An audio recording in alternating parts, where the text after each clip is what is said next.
الصدق والوفاء. اللهم صل على نور الأنوار وسر الأسرار وتبيان الأبيار ومفتاح باب اليسار سيدنا محمد المختار وآله الأطهار وأصحابه الأخيار عدد نعم الله وإفضاله. أما بعد, anak-anakku sekalian yang terhormat, para asatidzah, juga para pendidik-pendidik lainnya yang dirahmati oleh Allah Subhanahu wa taala. Syukur alhamdulillah, kali ini kita melanjutkan bab tentang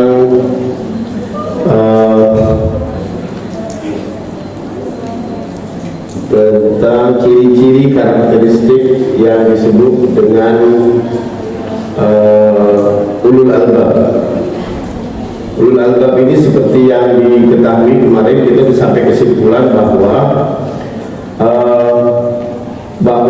ulul albab itu ciri-cirinya kemarin, pertama dia menepati janji apa yang diterapkan sama Allah. Di antaranya Allah memberikan satu fitrah kepada manusia. Kemudian fitrah tersebut, ini kalau tisunya nempel di sini kasih tahu ya, jangan menikmati terus diketawain gitu. Ustaz, culun amat sih gitu, kesian amat sih gitu. Biar ada nempel ya. Terus ciri-cirinya adalah menepati janji, yufuna bi'ahdillah wa la yanquduna al-mitsaq. Yang berikutnya adalah walladzina yasiluna ma amara Allah bihi ayyusala. Oh, ini dia, yaitu silaturahmi, bersambung kepada siapapun, kepada manusia, kepada keluarga. Halo, dengerin dulu ya, sebentar aja. Bersambung silaturahmi kepada keluarga atau kepada siapapun, baik kepada Allah atau kepada orang-orang yang sudah wafat. Gimana cara nyambung yang sudah wafat? Yaitu dengan membacakan doa. Membacakan doa, Rabbighfirli wa liwalidayya wa Rabbighfirli wa liwalidayya, terus bacakan doa. Ada lagi yang kemarin kalau nggak salah saya sudah, ini kan cuma resume tentang pelajaran kemarin. Terus ada yang bilang lagi, kenapa biasanya orang yang sholat itu, orang yang mendoakan mayit itu nggak sampai doanya. Hadisnya gampang, atau ada ayat yang mengatakan wa an laisa lil insani illa ma sa'a. Manusia itu tidak mungkin akan sampai kecuali apa yang diusahakan oleh dia. Artinya kalau manusia itu sholat, ya pahalanya buat dia, dia puasa buat dia. Tapi kalau pahala dipakai dibagi-bagi, di-share ke orang lain, wah nyampe, apalagi dia udah meninggal. Nah, kemarin kita udah sampai situ. Dan kita jawab waktu itu kalau nggak salah pengalaman teman saya lagi ngomong dulu. Terus saya bilang aja, dia ngerti agama, tapi dia bilang bahwa sholatnya, doanya dia nggak sampai kepada yang meninggal. Saya bilang gini, coba kamu sholat jenazah nih, sholat jenazah. Coba takbir pertama, sholat jenazah nggak pakai ruku ya? Ya sholat jenazah nggak pakai ruku, ingat tuh. Berapa rakaat gitu, enggak, berapa takbir disebutnya. Maaf, mati dulu. Nah, akhirnya kita bilang, coba takbir pertama apa? Al-Fatihah, gagah dia sambil mencibir Al-Fatihah. Kedua, sholawat. Ketiga, Allahumma ighfir lahu warhamhu wa'afihi wa'fu anhu. Yang ketiga saya tanya, artinya apa? Suara dalam. Ya Allah, maafkanlah, ini kan dia, maafin. Oh iya, maafkan. Lalu buat apa itu dibaca? Bacanya itu artinya kan tandanya mendoakan. Ya Allah, ampuni dia, sayangi dia. Kalau umpama itu doa sayangi dia yang udah meninggal nggak sampai, ngapain Nabi ngajarin? Ya, nah itu tandanya adalah doa itu nyambung, nyampe sama juga. Nah, yang berikutnya adalah sifat yang berikutnya adalah yakhshawna rabbahu wa yakhafuna su'al hisab. cirinya adalah kita kemarin udah bahas juga tentang yakhshawna rabbahum wa yakhafuna su'al hisab. Ada yang tahu yakhshawna rabbahum kemarin, masih ingat gak? Takut kepada Allah karena apa? Apa? Karena apa? Siksa. Karena ada dua tuh rasa takut. Pertama apa tuh? Yakhshawna, satu lagi yang kau bedanya apa kemarin?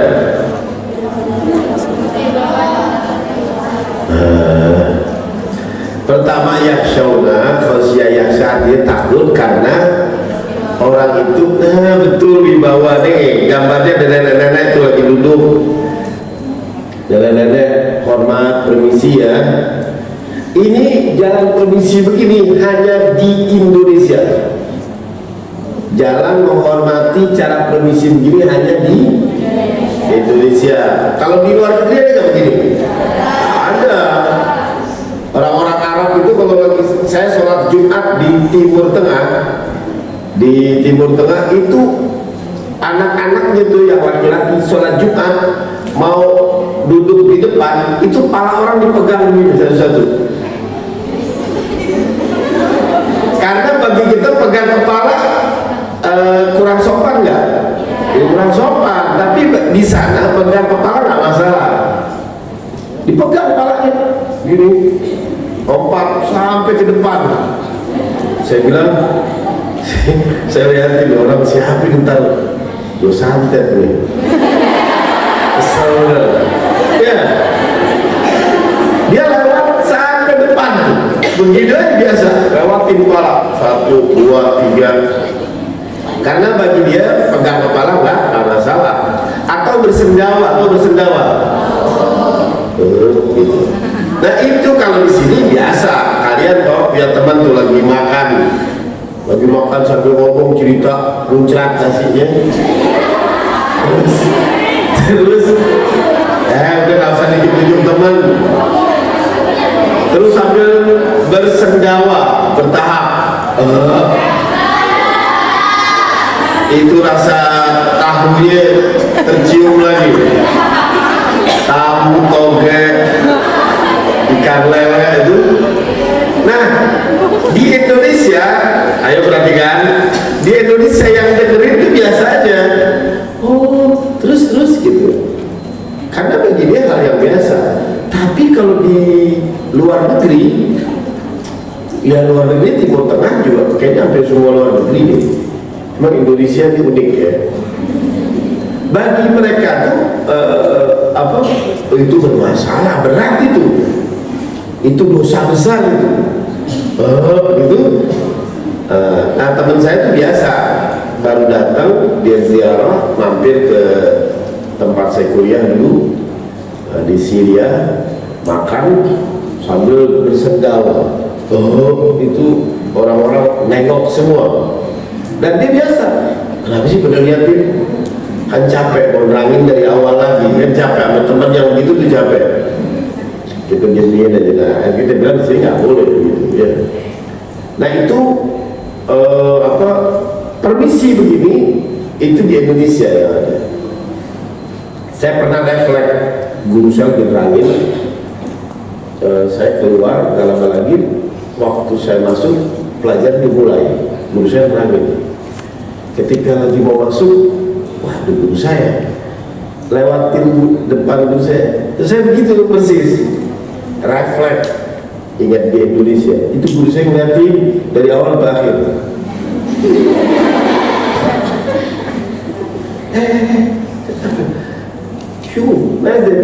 Kenapa kita begini? Wah kita dulu main pinter-pinteran ngejawab. Saya bilang di Indonesia itu ngamalin surat Al-Quran, Ustaz. Surat apa? Waqfid janahaka minaz zulli minar rahmah. Rendahkan sayapmu.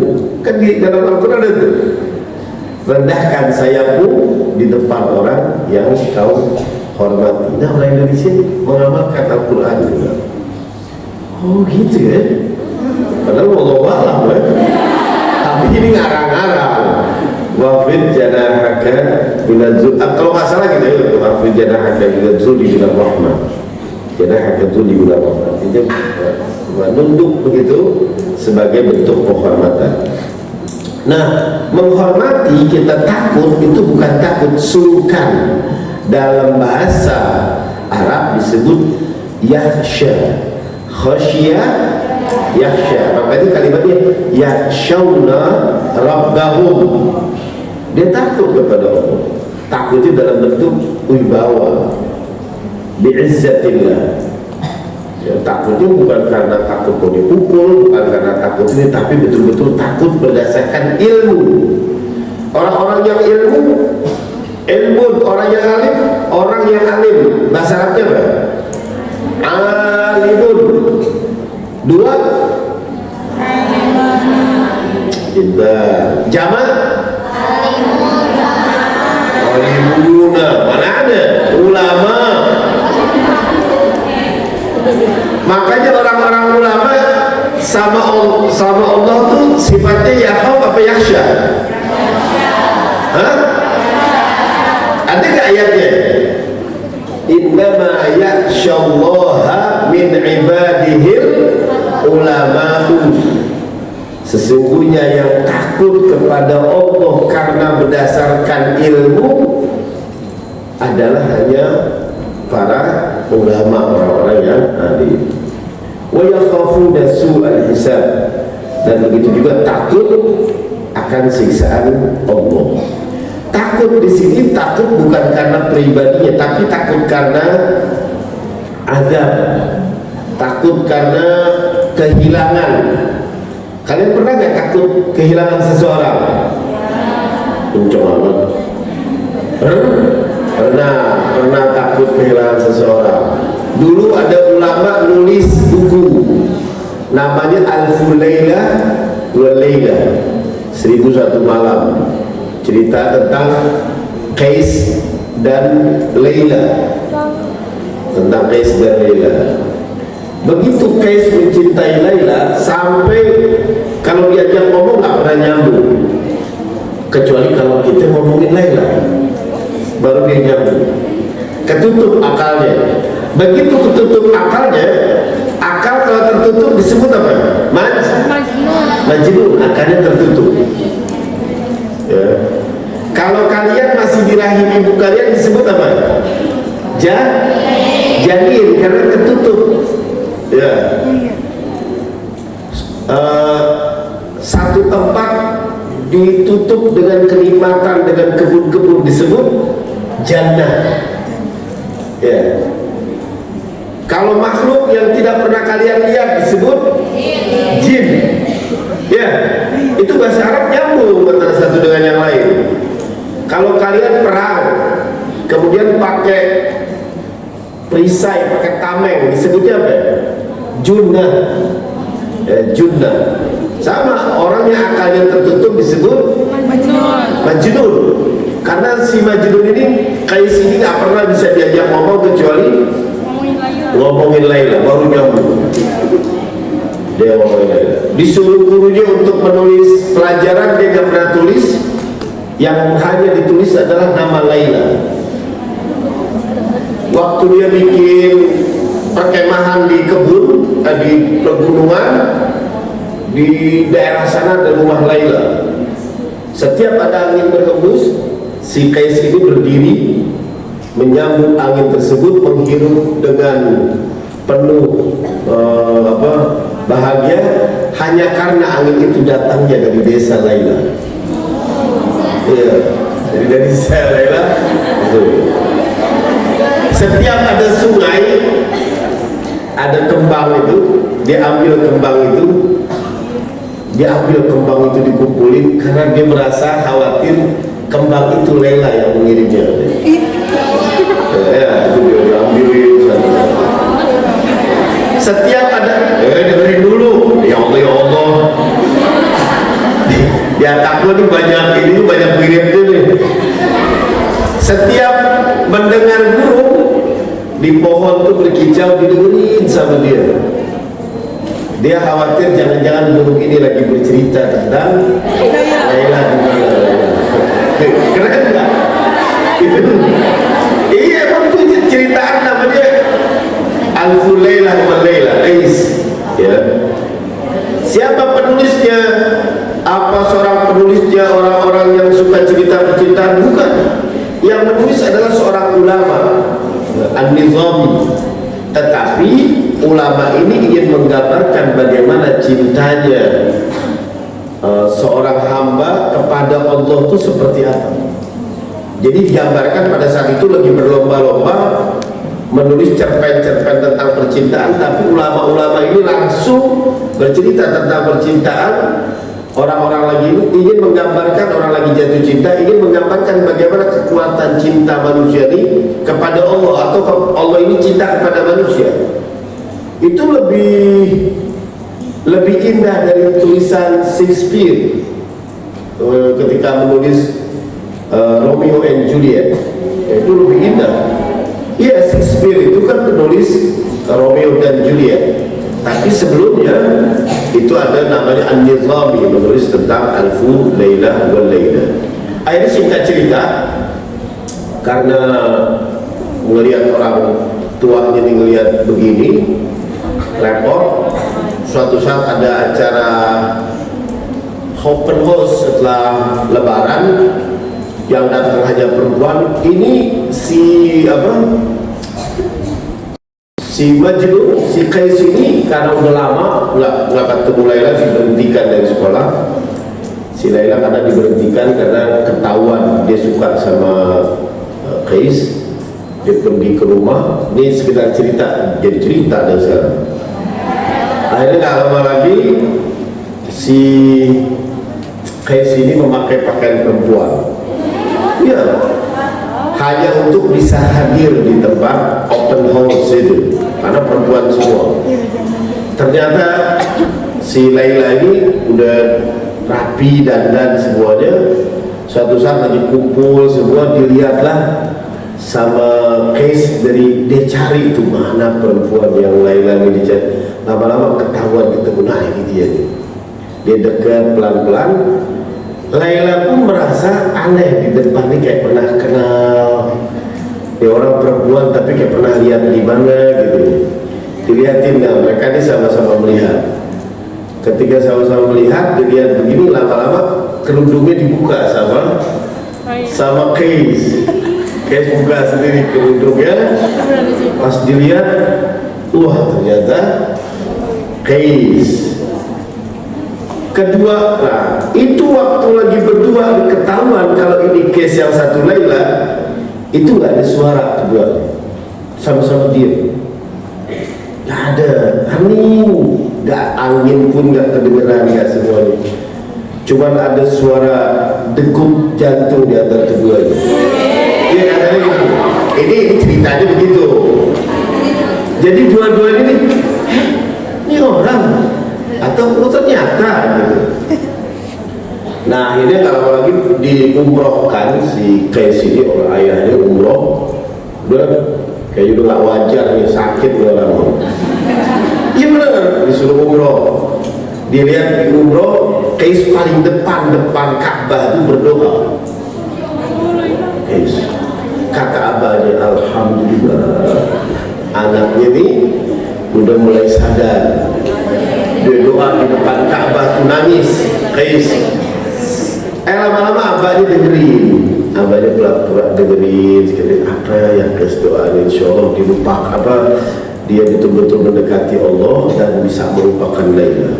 Di dalam doa itu ternyata Qais berdoa, ya Arhamar Rahimin, wahai yang paling penuh kasih sayang, wahai pemelihara arsy yang kokoh, wahai zat yang maha menyimpan rahasia apapun, simpanlah cinta saya dan cinta Laila di arsy yang kokoh.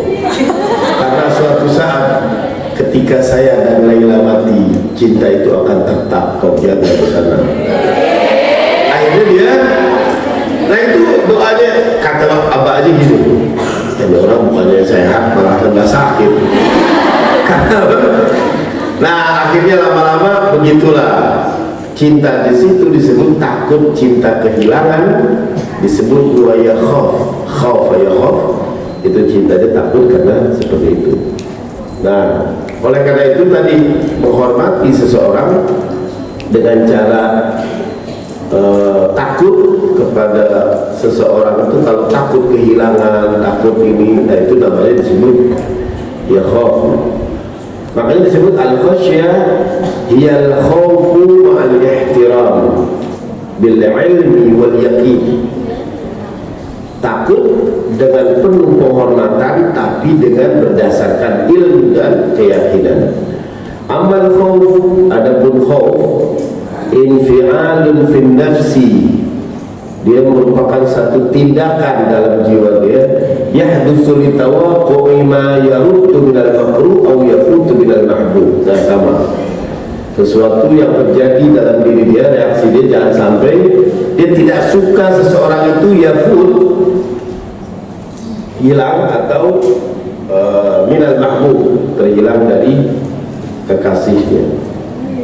Nah, begitu juga ayat berikutnya adalah walladzina sabaru ibtigha'a wajhi rabbihim.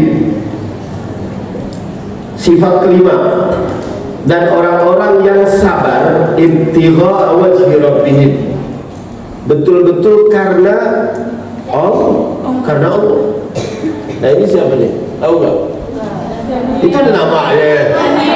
Iya, Daniel Goleman. Ya, dia punya teori, dia seorang psikolog yang bisa menemukan orang kalau mau sukses, jangan sukses dulu baru bahagia, tapi bahagia dulu baru dia gimana kok bisa bahagia dulu baru sukses? Iya, karena berapa banyak orang yang ternyata ingin sukses, yang mencapai kesuksesan, betul dia tidak bahagia sama sekali. Ya, ini kok nggak keluar ya? Nah, saya dari awal dulu ya. Oh ini contohnya nih, sebentar.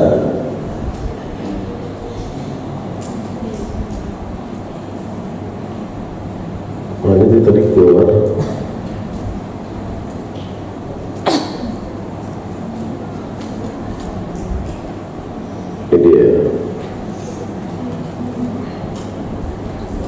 Kelihatan nggak? Oh ya, ini ada orang sukses tapi tidak bahagia. Ini nggak tahu di suaranya keluar apa enggak, tapi kalian yang penting lihat gambarnya aja.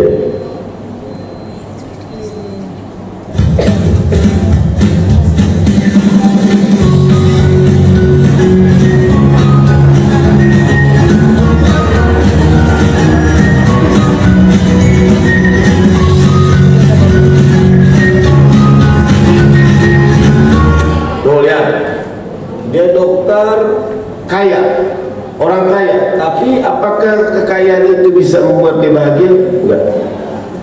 Dia bahkan menabrakkan dirinya ke kereta, padahal uang udah punya, ini semuanya, tapi dia tidak mengalami kebahagiaan, menabrakkan dirinya ke kereta api. Ya.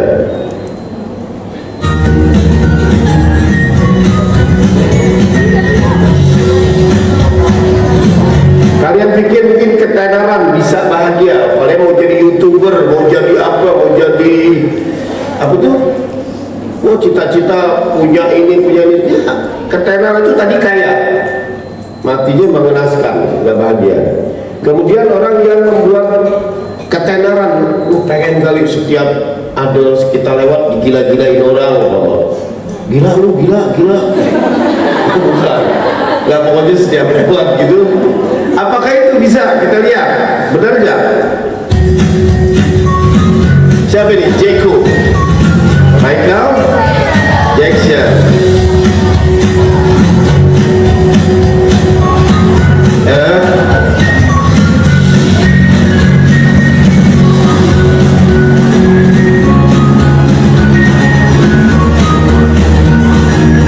Presiden Brazil.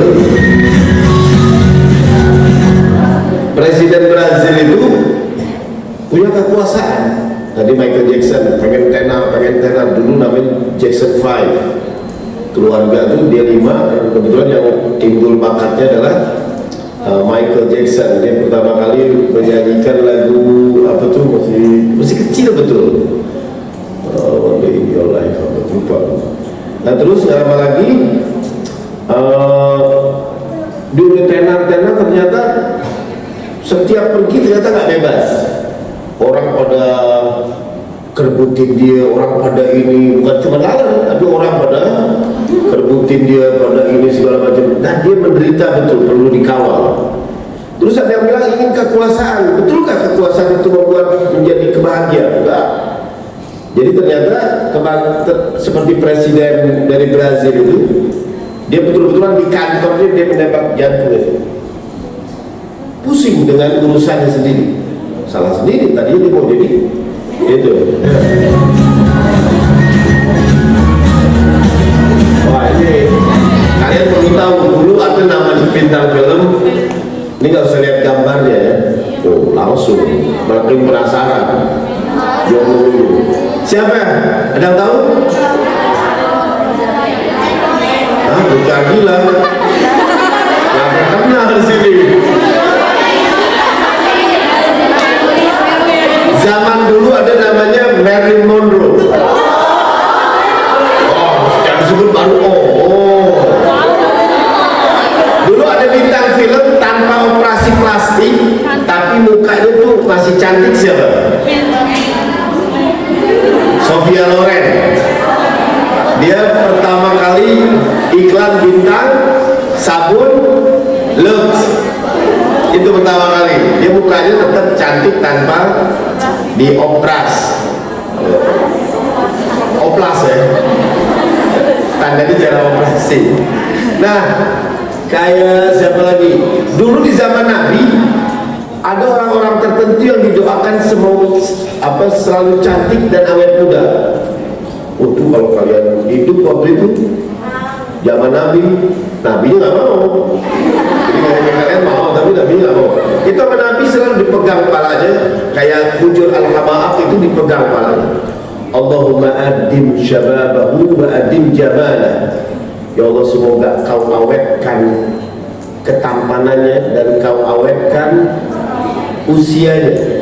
Sampai di usia 80 tahun tidak ada satu lembar uban pun yang ada di rambutnya. Nabi karena tahu yang didoain nggak gede. Mungkin kalau saya nggak didoain mungkin. Wah jangan Ustaz. Dan Nabi bisa melihat siapa satu-satu itu didoakan. Nah ini ada namanya Marilyn Monroe. Kalau masalah ya. Di sini nggak bisa tutup ya. Ini di sini. Dia overdosis. Dulu yang belum lama penyanyi tenar dari kulit hitam, juga suaranya bagus. Siapa?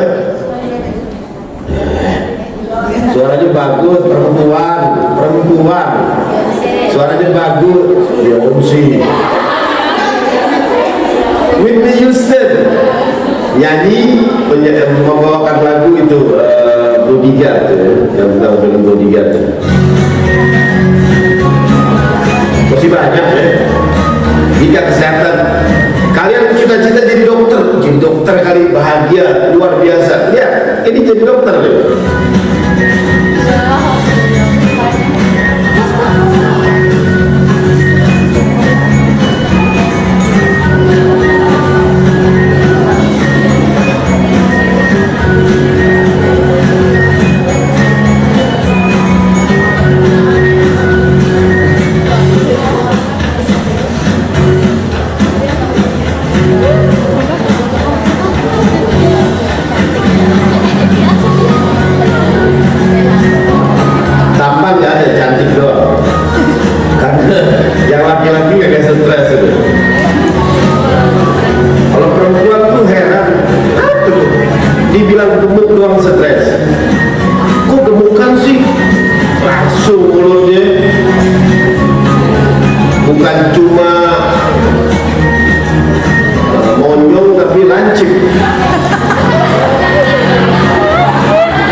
tadi. Nah sekarang kata seorang psikolog namanya Daniel Goleman. Daniel Goleman ini membuat satu teori namanya emotional intelligence.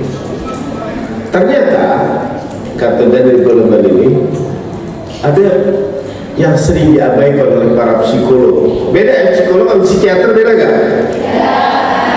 So tahu bedanya apa? Ini paling demen anak-anak suara yang penting suara. Apa beda psikolog sama psikiater?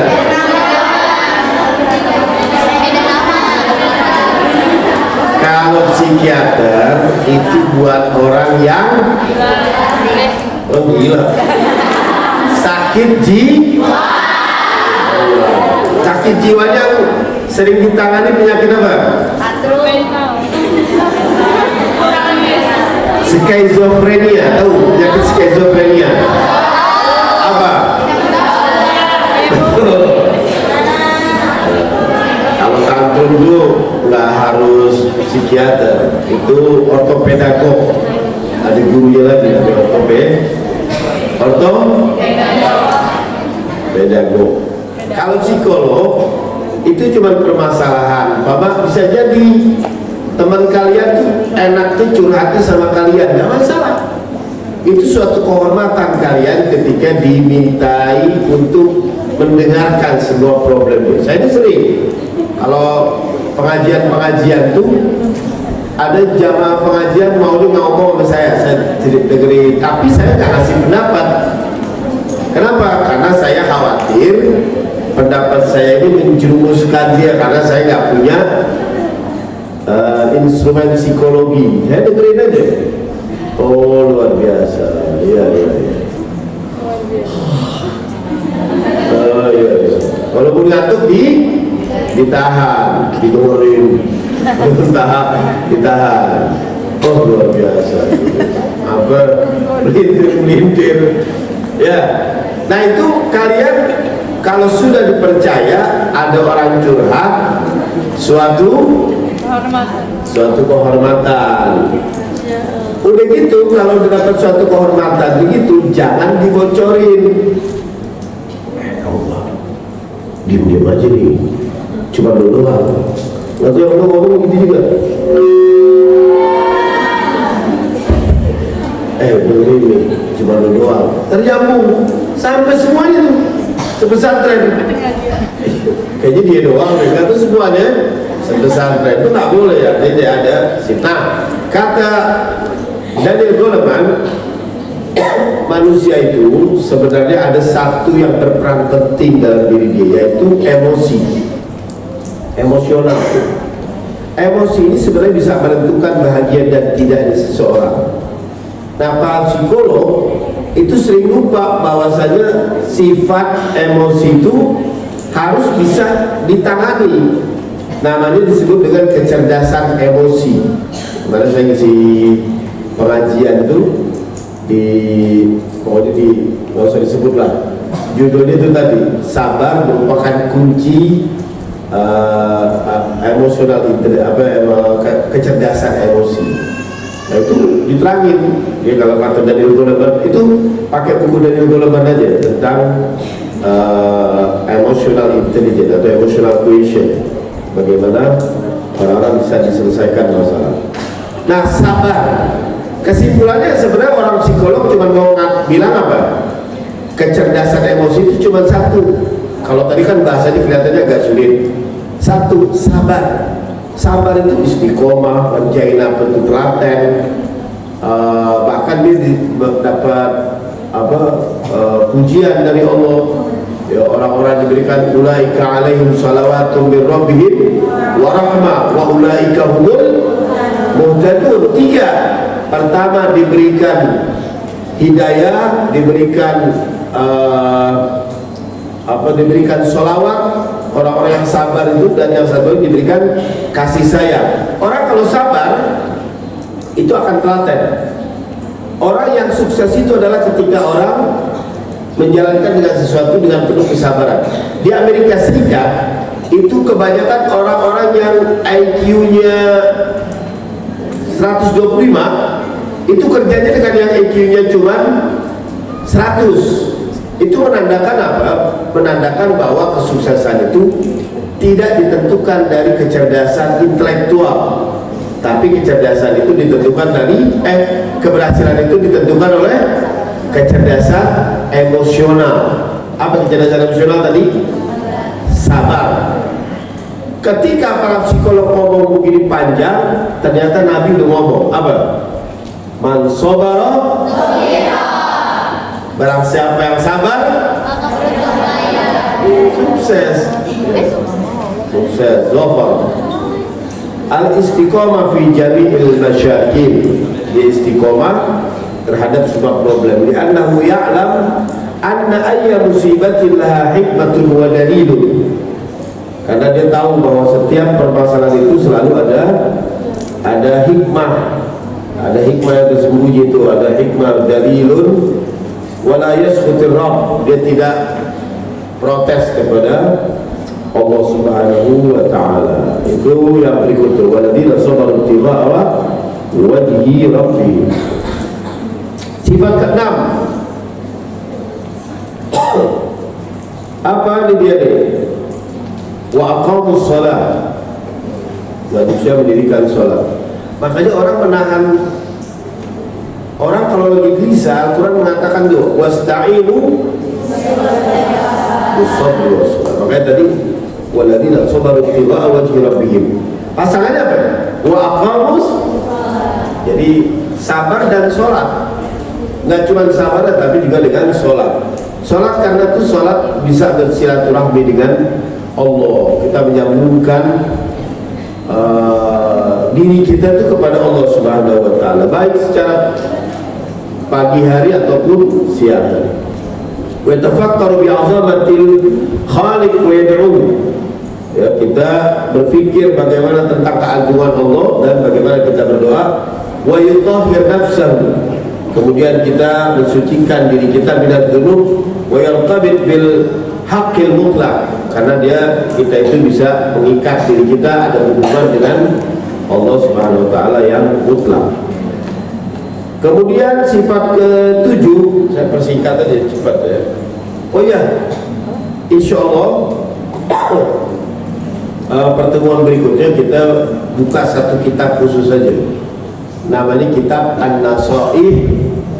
Tahu nggak? Nyambung apa? An-Nasaih. Ada tahu? Ad-Diniyah. Kitab An-Nasaih Diniyah disusun oleh Al-Habib Abdullah bin Alwi Al-Haddad. Yang kalian suka baca Ratib itu tuh gak? Ratib Al-Haddad, beliau yang susun. Nanti kita sebutin profilnya. Nah itu kitabnya namanya An-Nasaih Ad-Diniyah. Sekarang karena masih kita lanjutin, jadi saya tadinya mau sekarang, akhirnya saya bilang aja deh pertemuan berikutnya. Pertemuan yang ke-7, sifat yang ke-7 namanya wa anfaqu mimma razaqnahum sirran wa alaniyatan. Kita berinfak razaqnahum, apa yang ada di dalam rezeki kita itu mencakup dari semua pemberian, dari harta, wal ulum, wal quwwah, wal jah. Kita kadang berinfak baik dari kedudukan. Infaknya gimana kedudukan? Kalau kita punya kedudukan, berarti kita harus berbuat baik, mengeluarkan kebijakan-kebijakan. Harta begitu juga, wal ulum, ilmu juga. Ilmu juga harus diberikan, itu juga namanya infak. Memberikan ilmu itu juga dikatakan infak dan kekuatan. Sirran wa alaniyatan. Sirran secara rahasia. Saya mau tanya nih, kalian setuju nggak kalau ada orang membagi sumbangan anak yatimnya disuruh diri ke depan? Coba kan suka di daerah kalian itu nggak masjidnya? Kayaknya semua ada nih. Ada nih yang kagak gitu, ada nggak? Oh tahu. Kan dipanggil ke depan tuh. Coba umpama fulan binti fulan ke depan dipajang, sian deh dikasih. Itu sebenarnya jangan. Justru kalau mau sirran wa alaniyatan, secara rahasia. Umpama saya datang kepada orang yang nggak mampu mampu, saya datang bisik-bisik pura-pura tamu dulu, ternyata pelan-pelan dikasih uang. Itu namanya yang bagus. Jangan sampai wajah yang dikasih itu nggak enak. Orang kalau terima bantuan nggak enak, ya. Tapi dengan hati-hati menghargai dia punya. Nabi pun begitu. Kalau memberikan sesuatu tidak mungkin di depan orang, karena kesian orang tuh dikasih nggak enak. Kayak gini, kalian pernah dengar nggak disambungin ayat artinya apa ini? Aqimis sholata wa atuz zakat. Itu apa? Tegakkan sholat dan apa? Tunaikan zakat. Tunaikan zakat ada. Kata-katanya atayati. Tetapi atayati asalnya apa? Atayati bahasanya apa? Ja'a yaji'u apa? Datang. Atayati datang, artinya dirikanlah sholat, tegakkanlah sholat, dan datang dengan membawa zakat. Ketika datang dengan membawa zakat, orang itu diundang apa kita ke situ? Ke situ. Sebenarnya itu begitu. Kita yang datang memberikan zakat karena kita yang perlu dia untuk menerima zakat. Dibalik, jangan kita mengatakan orang ini perlu menerima zakat dari kita. Enggak boleh. Berarti tandanya adalah orang itu perlu, kita ini perlu zakatnya diterima sama dia. Makanya setiap kalau kita memberi, kita lah yang harus mengucapkan terima kasih. Jadi kalau kalian bawa di lampu merah temu siapa tuh, bapak kalau habis kasih orang, ucapin, jangan nunggu dia ucapin terima kasih, tapi kalian duluan kalau perlu yang ucapkan terima kasih. Karena apa? Mumpung dia mau terima, terima kasih ya Pak. Biarin dia bingung-bingung, kok dia ngomong terima kasih. Dulu Imam Ali Zainal Abidin, cucu Nabi itu begitu. Waktu datang ada orang-orang ekonomis datang, bukannya kesal, tapi dia sambut. Dia bilang marhaban birajulin alladhi yahmilu zadi fil akhirah ilal akhirah. Selamat datang wahai seorang laki-laki yang akan membawakan bekal nanti di akhirat. Jadi sebenarnya orang-orang yang minta sama kita itu nanti orang-orang yang akan membawakan bekal kita menuju akhirat. Dia yang bawain, beruntung. Jangan kalau jadi datang pengemis kita tiba berubah menjadi seorang pemaaf. Bagi dong, maaf. Berubah menjadi seorang pemaaf. Atau jangan kita mungkin-mungkin, oh dasar. Atau gini, tuh jangan-jangan dia pura-pura tuh. Jangan-jangan panjang betul. Itu nggak boleh, karena itu akan merusak sedekah kalian. La tubtilu shadaqatikum bil manni wal adha. Jangan kau batalkan sedekahmu dengan mengungkit-ungkit wal adha dan mengganggu perasaan hatinya. Ini enak banget suami lagi. Nggak apa-apa, kan nggak disorot kan? Silakan malah niatan. Nggak apa-apa kan yang lihat cuma saya doang. Yang lain nggak ada lihat. Enggak, dia kagak tidur kok. Gue malah ketahuan.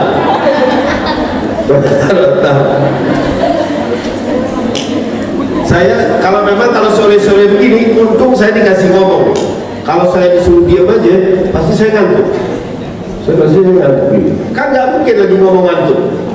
Anak-anak sekalian kegiatan nggak mungkin, karena saya ngomong. Litor fil akhir au tasulu. Dah. Berikutnya sifat ke-8. Nah ini dikit lagi terakhir. Wa yadruna bil hasanati sayyi'ah. Lihat, perhatikan. Ya, ini perhatikan nih. Ada di sini yang menjadi catatan wa yadruna bil hasanati as-sayyi'ah. Dia melakukan kebaikan padahal untuk membalas orang yang berbuat as-sayyi'ah. Apa itu? Buruk. Orang berbuat buruk dibalas sama dia berbuat baik.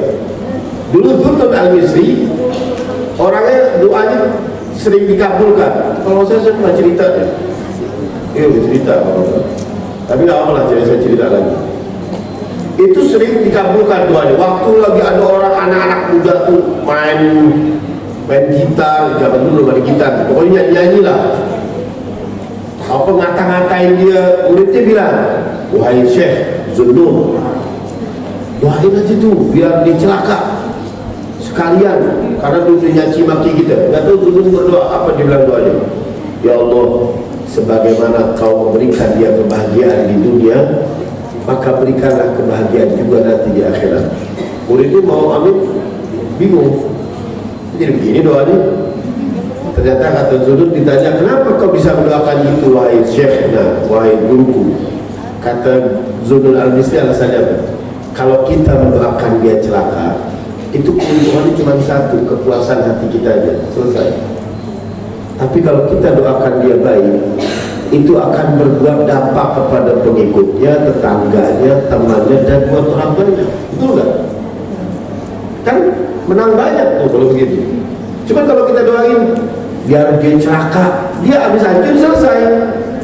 Yang buat cuma diri kita aja. Tapi kalau kita doakan dia baik, semua orang nanti kena dampak baiknya kepada itu orang. Nabi Isa juga begitu. Nabi Isa waktu ditimpukin sama orang-orang, bilang, Nabi Isa, kenapa kamu nggak balas saja minta doa untuk hancurkan itu orang? Apa kata Nabi Isa? Itulah bedanya kita dengan dia. Kalau mereka itu dengan kebodohan, kita itu dengan kecerdasan. Imam Syafi'i dikatain habis-habisan sama orang. Kata Imam Syafi'i, nggak usah dijawab. Idza nataqa as-safihu fala tujibhu, fa khairu min ijabatihi as-sukut. Fa in kallamtahu farajta anhu, wa in khallawtahu kama dan yamutu. Kata Imam Syafi'i, kalau umpama ada dengerin, saya mesti dengar ada suara-suara.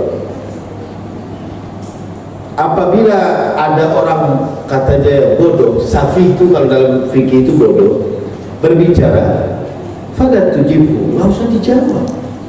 Fa khairu min ijabatihi sukut, maka sebaik-baik jawaban adalah kamu diam. Gak apa-apa, dia mau ngambil kesimpulan, dia pengecut dia bodoh amat. Fa'in kalamtahu farajta anhu, farajat anhu, kalau nggak salah ada sebenarnya farajat.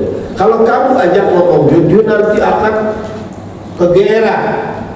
Oh lihat tuh, dia. Karena orang yang ngatain kita, orang yang ingin menyelakakan kita, dia berharap kita tuh bakal ngomel, bakal balas, itu harapan dia. Ternyata enggak. Wah, mesti punya plan B nih untuk ngatain dia. Tapi apa? Iwa idza wallaitahu, apabila kamu cuekin, kama dan yamutu, dia akan mati dalam keadaan apa bahasa Betawi itu, mati dalam keadaan ngenes. Ya Allah, nyesel dia. Kenapa dia harus ngatain? Karena nggak ada yang perlu dijawab. Nah itu dia. Makanya wa yadra'una bil hasanati as-sayyi'ah, ulaika lahum uqbad dar. Orang-orang yang demikian itu akan menempati satu tempat sebaik-baiknya tempat.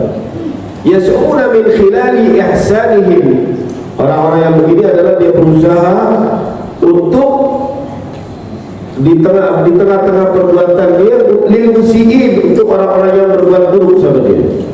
Sebagaimana yang Allah katakan, wala tastawil hasanatu wala sayyi'ah, apakah jangan kau samakan antara kejelekan dengan keburukan. Idfa' billati hiya ahsan, ya, balaslah mereka itu dengan sebaik-baiknya perbuatan. Fa idzal ladzi bainaka wa bainahu adawah, apabila terjadi permusuhan di antara dia dan di antara kamu, ka'annahu waliyyun hamim, maka hendaklah kamu menjadi orang yang pelindung dan hamim, orang yang menjadi seorang teman itu. Ya apa-apa, Masya Allah. Wa asyara fi nihayati al-qaul, makanya ayat ini diakhiri dengan ulaika lahum uqbad dar, maka orang-orang ini adalah menempati sebaik-baiknya tempat. Nah, tempat ini di dia terakhir disebut jannatul adnin yadkhulunaha wa man salaha min abaihim wa azwajihim, surga itu akan ditempatkan oleh mereka semua, ya, keluarganya masuk, semuanya masuk di tempat sini.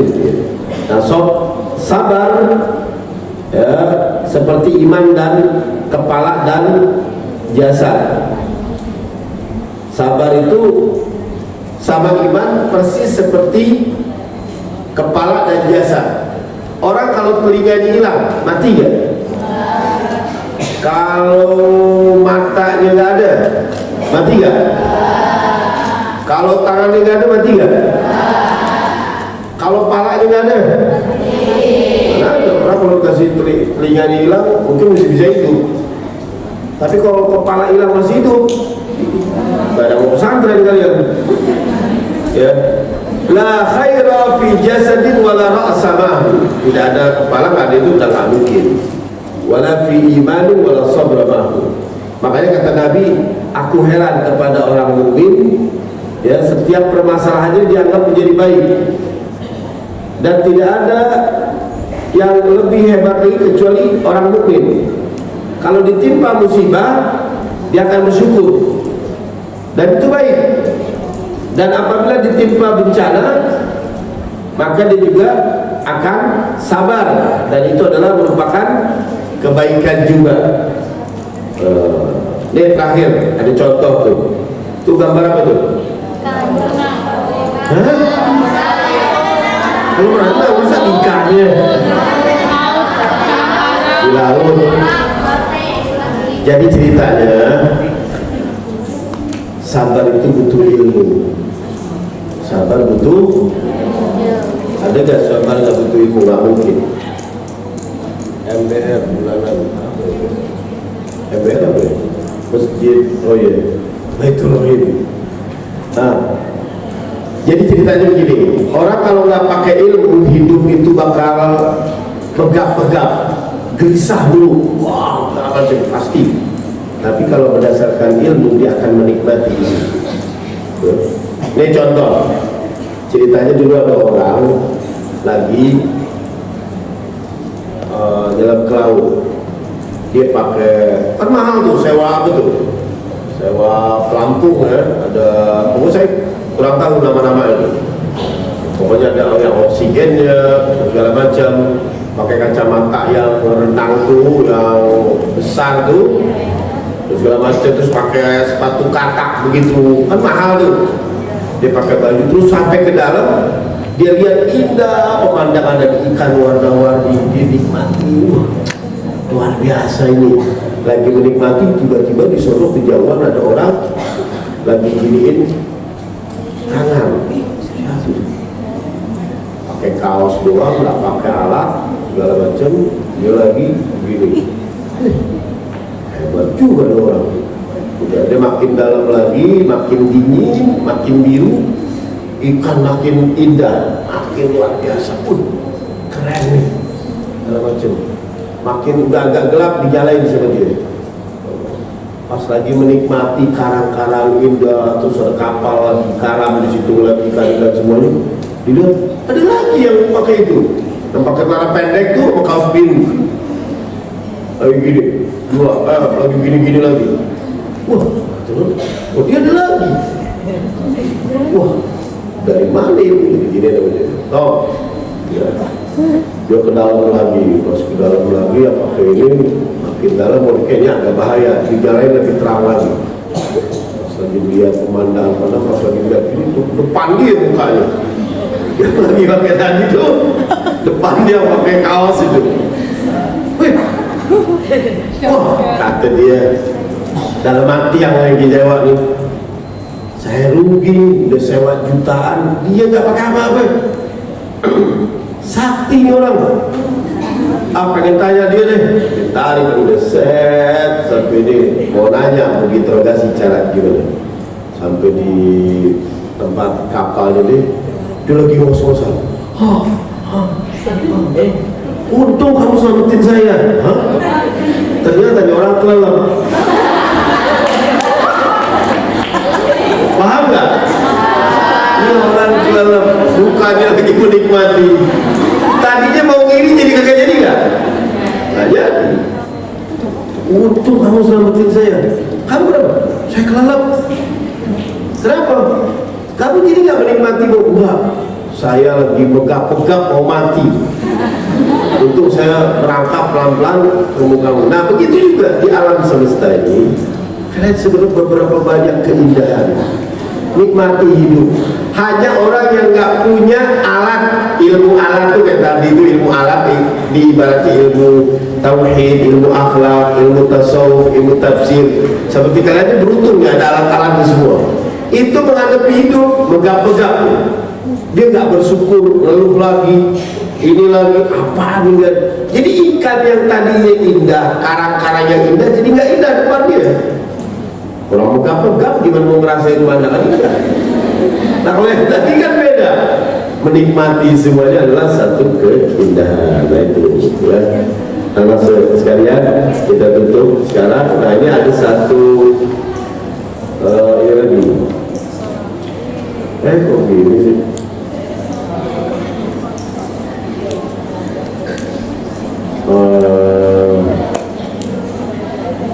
Bukan.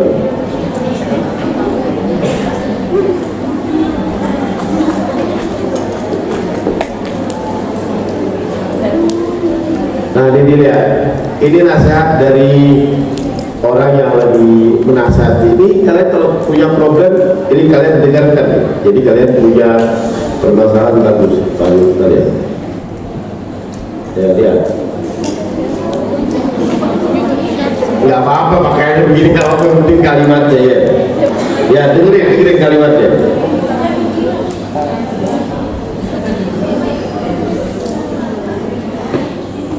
Nggak ada suaranya ya? Ada? Oh nggak ada, yang penting bacanya aja.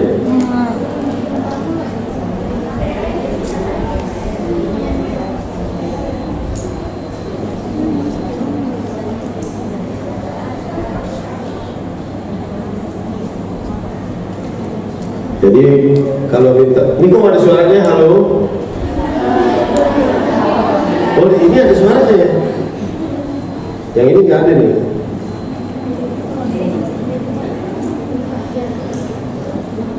I asked for strength, and God gave.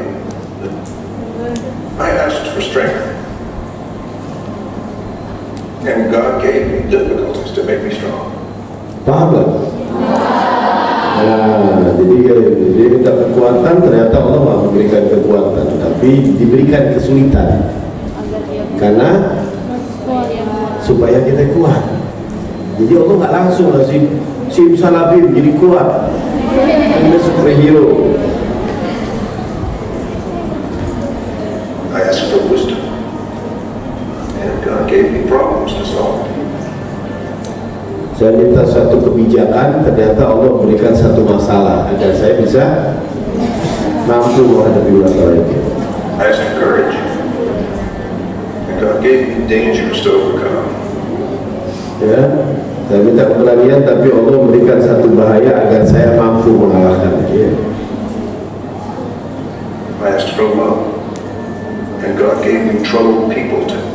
Saya minta kasih supaya saya bisa sayang kepada orang, bagaimana caranya, tapi Allah justru memberikan orang yang bermasalah untuk saya bisa membantu dia. Help. My prayers were answered. Doanya selalu dijawab, tapi dengan cara Allah, bukan cara maunya kita. Ya Allah, saya kepengennya, kepengennya. Kalau ini yang jadi Tuhan, kalian apa Allah nih? Jadi ngatur-ngatur. Kepengennya sih Allah, kepengennya ini nggak bisa. Ya. Nah satu lagi, video terakhir.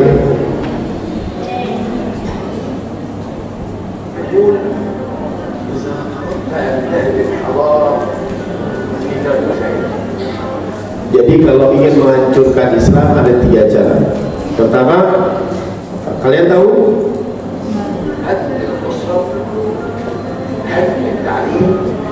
Hancurkan keluarganya, hancurkan pendidikannya, jatuhkan ulama-ulama yang dijadikan panutan. Itu kalau mau hancurin Islam itu aja. Kalian harus camkan. Pertama, dia lihat, dihancurin tentang keluarga. Apa alasannya? كيفية الأسرة عليك بتغيير الأم. Kalau mau hancurkan keluarga, hancurkan peran ibu. Jadi ibu dijadikan gak wibawa, gak semuanya gak dihormati. Dia nanti lihat.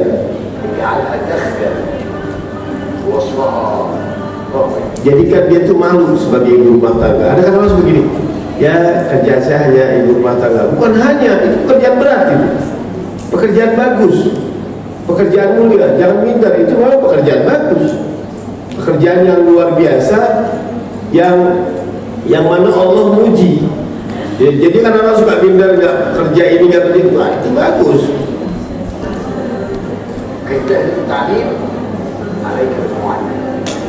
Kalau menghancurkan pendidikan, kalian harus perhatikan seorang guru ya, harus belajar. Jadi jangan sampai masyarakat itu menghargai guru.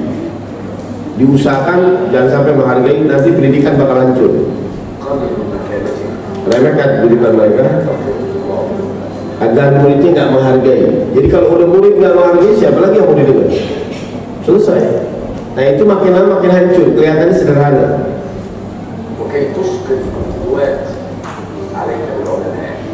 Kalau mau hancurkan panutan, maka perhatikan ulama dan pemikir. Tuduhkan mereka, oh dia sesat, dia alirannya ini, oh ajarannya tidak. Tuduhkan semua ya, bakal hancur semua. Nah, ini dari awal lagi nih tuh. Ya, dari sini. Ya.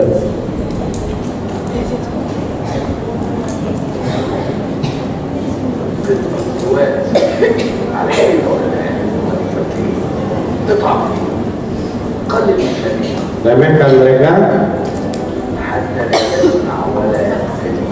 agar masyarakat tidak mau mendengar ucapannya dan semuanya lagi. Itu dia. Itu dulu anak-anakku sekalian, sampai di sini dulu. Mohon maaf kalau ada kata-kata yang salah. Kita doa ya. Bismillahirrahmanirrahim. Allahumma shalli ala sayyidina Muhammadin wa ala ali sayyidina Muhammad. Allahumma ja'al aqibata amrina kulliha khairan wa ajirna min khizyid dunya wa 'adzabil akhirah. Allahumma inna nas'aluka mujibati rahmatik wa 'azaima maghfiratik wa najata minan nar wa min kulli baliyah wal fawza bil jannah wa ridwan fi daris salam wa jiwar nabiyyika Muhammadin 'alaika wa alihi salam. Allahumma ma bina min ni'matin fa minka la ilaha illa anta astaghfiruka wa atubu ilaik. Allahumma zidna ilman warzuqna fahman wasi'a. Allahumma zidna ilman warzuqna fahman wasi'a. Allahumma zidna ilman warzuqna fahman wasi'a. Wa sallallahu ala sayyidina Muhammadin wa ala alihi wa sahbihi wasallam. Walhamdulillahi rabbil alamin. Wassalamu alaikum warahmatullahi wabarakatuh.